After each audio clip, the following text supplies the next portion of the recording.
Ano yung mga naging struggles nyo sa company nyo na, kumbaga, na nalagpasan nyo? Struggles siguro napakarami. Oo, kasi paglaki ng company, pagdami ng struggles. Totoo pala yung sinabi ni Spider-Man na great power comes with great responsibility. So, Diyos ko po, sobrang dami talagang struggles. As in, hindi ko na maisa-isa.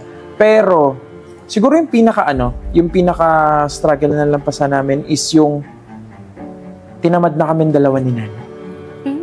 Umabot kami sa point na ang laki kasi ng kinikita at parang comfortable na kami. Comfortable na okay na to. Lalaki na lang yan ng kusa. Nawala yung hataw at yung gigil mo na nag-uumpisa kayo. Parang bumalik kayo sa comfort zone. Yes. So, hanggang sa may times na nagne-negative na. Hanggang sa may times na, alam mo yun, parang hindi na namin alam yung gagawin. Pero ang good thing dito is, minsan external factor yung tinitignan natin sa problema eh. Minsan external factor yung bakit nagbibigay siya ng struggle sa company. Ang nangyayari lang pala palagi, hindi siya external factor. Na-realize namin na kami yung problema. Yes. Kami yung gumagawa ng struggles.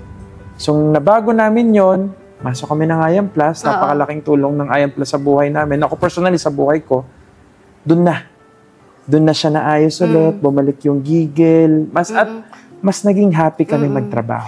Bakit nawala yung gigil nyo?